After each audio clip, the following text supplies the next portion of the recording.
I said early in the week I would do a video about World Wrestling news, and there is some World Wrestling news today. Firstly, though, of course, this past Wednesday I put my reaction to it. I put the news up, of course, in my previous videos about the passing of the Ultimate Warrior, Jim Hellwig. Of course, once the news was announced, WWE cleared the schedules of the WWE Network and dedicated a night in his memory. Of course, showing moments from his life and career. Apparently, WWE are set to announce that Raw will be the Ultimate Warrior tribute show next Monday. WWE will celebrate the life of one of its most controversial superstars ever and likely feature comments from current superstars and highlights of his career.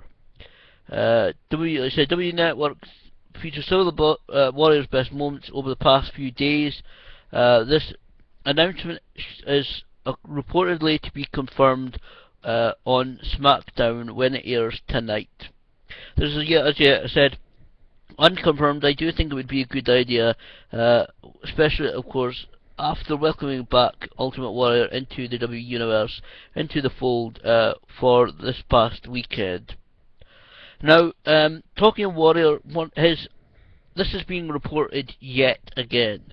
His first ever tag team partner was a wrestler that many people may have simply have heard of, and that is Sting, yes, former WCW and TNA star. It's again being reported that Sting has officially signed a deal with WWE. Now, this has been reported several times, reportedly from good sources, and of course it turned out either not to be true or certainly nothing came of it.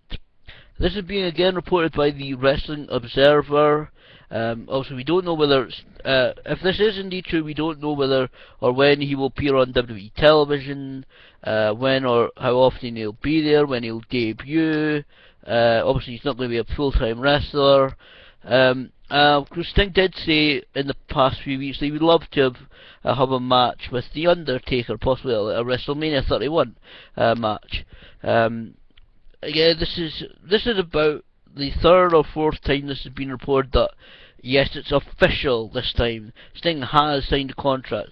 Yet again, I will hold back on celebrating this fact that one of my all-time favourites has signed with WWE until I see or hear confirmation from either Sting himself and or WWE. It will be great to see Sting work with WWE and work for the company, but as I said, I'm going to go back and saying yes, this is true, this is definitely happening. Even though it's been reported by the Wrestling Observer, it's been reported several times in the past, well over a year or so, since like last WrestleMania 29, Sting was going to be facing The Undertaker at that WrestleMania, and of course it never ever happened. So I'm going to wait to say that this is absolutely true until, like I said, I hear notification from either WWE and or Sting that this is official. Talking about another company losing its top star and possibly WWE gaining this man, it's been announced that Prince Fergal Devitt has officially sent out notice for his resignation to New Japan Pro Wrestling. The chairman of New Japan Pro Wrestling, Naoki Shugabayashi, has officially revealed that he has received a proposal of resignation from Devitt. Shugabayashi stated that he is willing to continue negotiations with Devitt and hopes that a relationship between the two parties can be continued in the future. Though at this time, I have to say, Devitt has stated that his last match at Ryogoku is his last show. Shugabayashi said that he will honour Devitt's request if that is indeed what he wishes to do, but negotiations will still be open for Devitt if he does so wish. Various reports on this that WWE have offered Devitt a contract.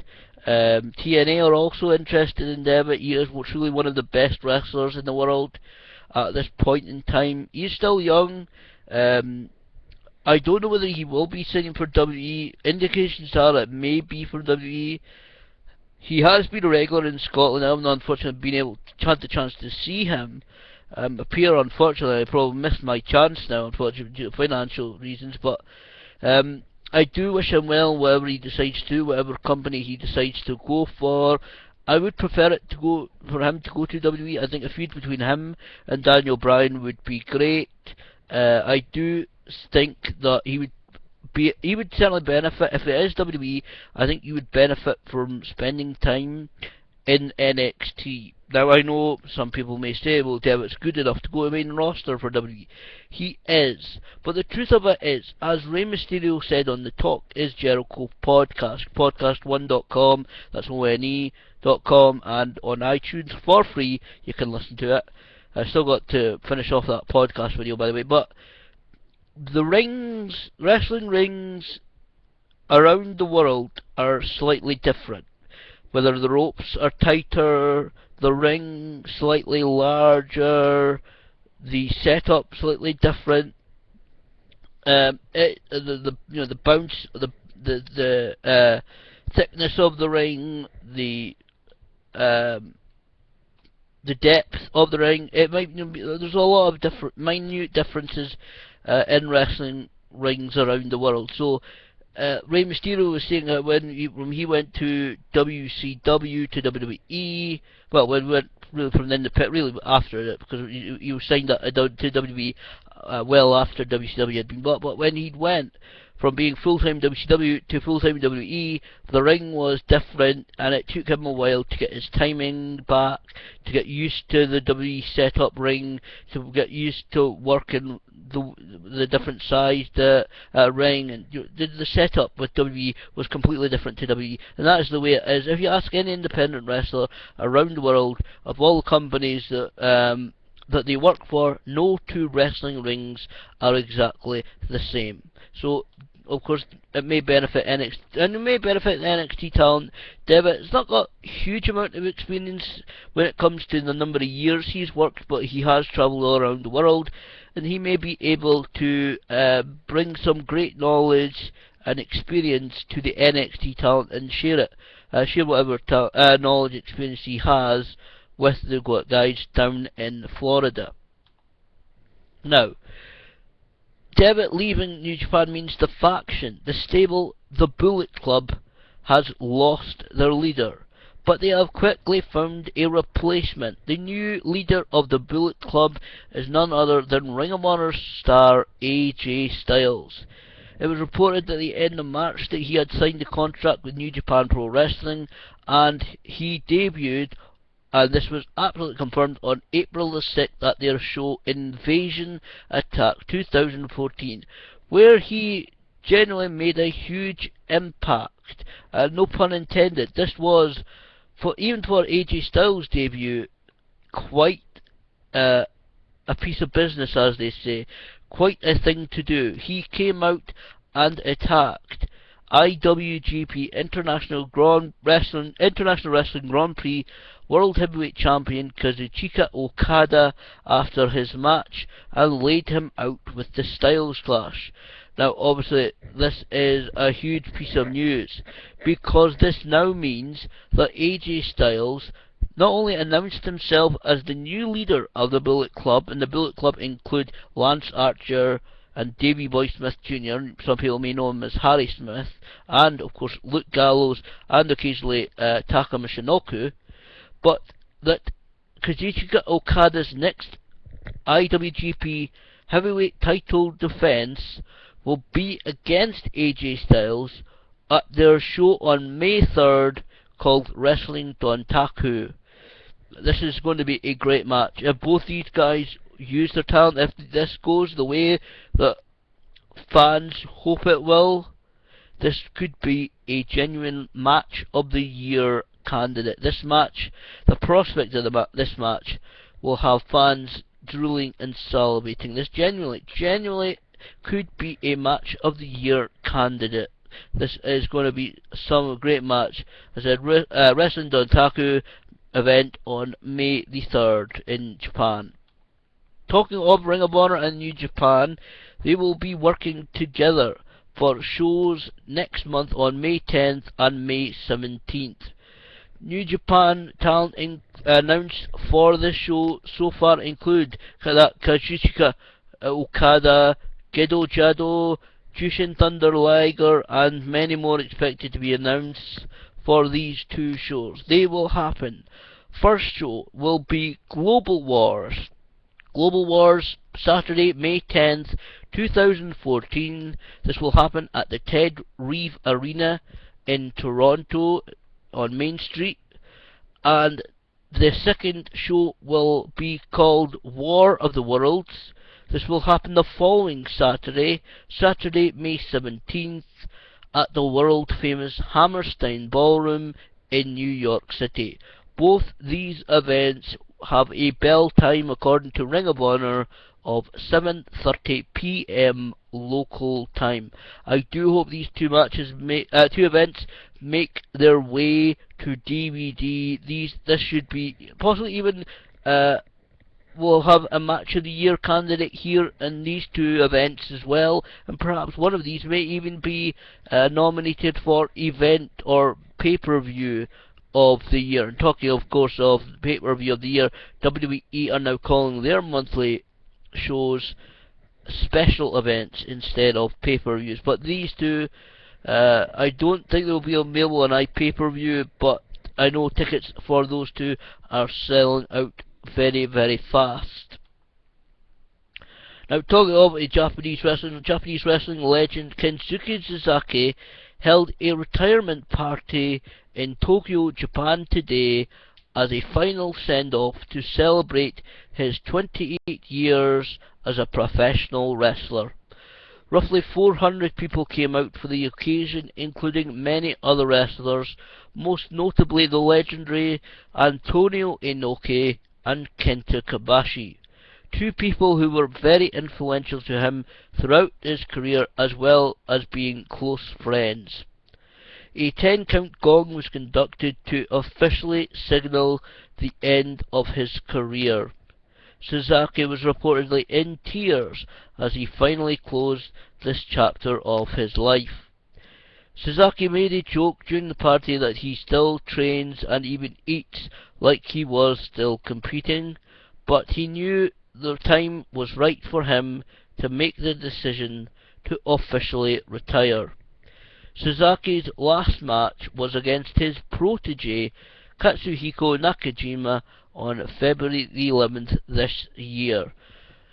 Some people may know Sasaki, of course, from being the Hellraisers, along with the likes of Hawk, Road Warrior Hawk, when Animal was injured. They even competed as a trio for a very short period of time. That's really how Sasaki's career really took off. He has been an amazing competitor in Japan. Check out YouTube, check out various DVDs of his career. He truly was one of Japanese wrestling's greatest performers, and of course my best wishes to him in his retirement. 28-year career and a great career as well, holding many world championships. Now, from a well-established veteran to a new promotion coming out of Nashville, Tennessee. Yes, this past Monday saw the announcement of Global Force Wrestling from third-generation promoter Jeff Jarrett and his wife Karen. Now, this promises to be the most fan-interactive and immersive wrestling experience in history. You can find it apparently at globalforcewrestling.com. The press release says, because of new media, new technology, and more in-tune fans than we've ever had, wrestling is poised for another boom like it experienced in the mid-1980s and late 1990s, Jeff Jarrett said. What we're going to deliver is a multi-platform, innovative brand that will engage fans in ways they've never experienced. It will provide a fresh perspective inside the business that fans have been clamoring for. Jarrett, the founder of TNA Wrestling and a 12-time world champion, who wrestled, of course, in WWE, WCW, and numerous other international promotions, and his wife Karen have been laying the foundations for GFW since January 2014. Karen Jarrett said, "Jeff was born into this business. It's his life's passion. He saw a unique opportunity to fill a need in professional wrestling, and he has tirelessly devoted himself physically, mentally, and emotionally to doing just that." Videos of the Jarretts previewing the new promotion attached to the hashtag It's Coming have garnered more than 1 million views. Meanwhile, Jeff and Karen have been searching the United States and the international ranks in search of undiscovered talent. The response has been overwhelming, with more than 400 performers from across the globe in the evolving GFW talent database. The reality is, we want to build a brand in which fans are watching our wrestlers evolve from day one and are truly invested in the lives of our talent in and out of the ring, Jarrett said. Global Force Wrestling expects to make several more key announcements in the coming weeks. It says at the bottom, stay tuned. This, again, I'm reserving judgment on this. I am not entirely sure how this project will go. It seems kind of similar to the idea that TNA has at the moment. You know, TNA Impact 365 or whatever it is called. You know, to show the behind-the-scenes continuity of wrestlers, kind of like a reality show, but with a wrestling show also involved. Again, I'm reserving judgment on this until we actually start to see some of this Global Force Wrestling programming airing. Again, I really do not know whether this will be successful. I mean, a lot of people said TNA wouldn't be successful, and it's still around today. But we'll wait and see. Like I said, Global Force Wrestling is finally being announced as the new project from Jeff and Karen Jarrett. Talking of TNA Wrestling, they have also announced that they are bringing the cameras of Spike TV to New York City for the very first time for 3 incredible Impact Wrestling live events on June 25th, 26th and 27th at the Manhattan Center Ballroom. It says be a part of 3 electrifying nights when Impact Wrestling invades the city that never sleeps. Certainly, New York, I can say from personal experience, it is the city that never sleeps. I was there again in September, and we were wandering around Times Square past 1 AM, and it was even more busier than the Dundee City Shopping Centre area on a Saturday just after midday. It was completely packed. It really was. It was amazing the amount of people were there. It wasn't even a special occasion. There was no special parade. There was no the typical, a lot of street performers, people dressed up as superheroes like Spider-Man. There was even an African American dressed up as Batman. A lot of people you could get your photo taken with. It really was tremendously busy. So when they say the city that never sleeps, that is absolutely true. So it's going to be interesting. Impact Wrestling, it's been rumoured for a while now that TNA were hoping to go to New York City to film Impact. It seems that they're going to be, from what I read there, that it's going to be they're going to be taping 3 shows of Impact Wrestling, June 25th, June 26th, and June 27th at the Manhattan Center Ballroom. Obviously, check out ImpactWrestling.com and at Impact Wrestling on Twitter for further details if you live in that area, or if you can get to or want to get to New York for those shows. And finally, this is not really hugely world news, but it has been announced just a short time ago, just today. Actually, the Suzuki Sasaki thing was also took place just earlier today, but big news really for UK wrestling fans. Because what you gonna do, brother, when Hulkamania runs wild in the UK? Yes, that's right. The host of WrestleMania 30 will be appearing in the Super Silverdome. No, not really. It will be though the O2 Dome. Hulk Hogan has just been confirmed to appear at WWE SmackDown Live at the O2 in London on May 20th. No further details on whether he will be appearing at any other UK WWE tour date in May as of yet. I sincerely, unfortunately, doubt it. It would be great if he was there. I'm not unfortunately going to make it to those shows. I would love to, but I'm not going to make it there. Again, due to finances. But Hulk Hogan will certainly be appearing during the WWE SmackDown Live show at the O2 on May the 20th. So that is a huge piece of news. Hulk Hogan returning to the UK. Of course, he was on the TNA tour in 2013. Him along with Sting, of course, had a huge reaction, huge welcome from the fans to Hulk Hogan. I said no further details on whether he will appear at any other shows. This may just be a one-off show that he will appear on. WWE have not announced any other dates for him on the UK tour. The UK tour, of course, in May. I think it's like something like a May 13th or the 12th or 13th of May. It starts in Glasgow, and they're also hitting Cardiff, I think, and Manchester, possibly Birmingham.